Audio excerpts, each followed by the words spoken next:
they're eating foods that are fortified Yeah. with vitamins and minerals, which your body does not always recognize. If you take a box of pasta and say it's been fortified with iron, you take that in, it's not going to process in your body the way it would if you ate a steak, because that is readily available heme iron. It goes directly into your bloodstream and is immediately usable.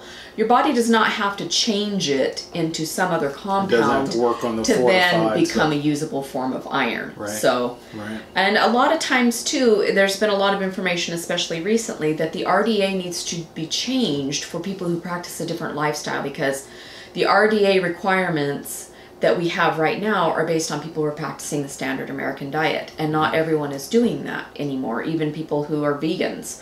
So everyone who's practicing an alternative lifestyle does not necessarily fall into the old parameters of the RDA. And those guidelines were based on the standard American Right. diet and all the crap that we were eating Right. as part of the standard American diet. So yes, there was deficiencies because you're eating all this junk Right.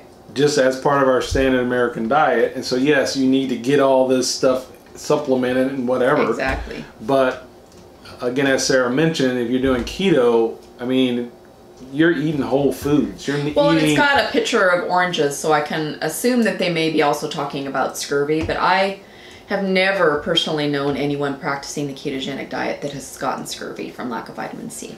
Meat is actually a very good source of vitamin C. Right. So that is definitely a misconception. Right. All right. So next one was elevated heart rate. I Yes. thought that one was kind of peculiar.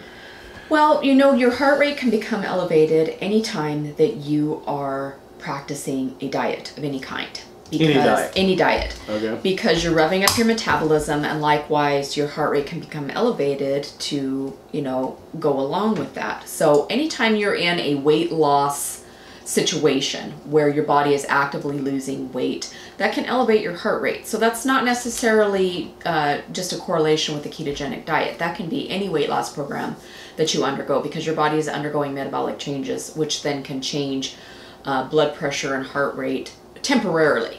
So that's not necessarily... And they kind of talk about, they try to allude it to that also that may be part of being dehydrated. Right, which we're going to talk about a little bit more on the next point. So again, you know, when I read that about the elevated heart rate, I'm like, yeah, I think you're just reaching because you need 6 points. Yeah. So, all right. It's kind of the same as the next point anyway, with the severe dehydration.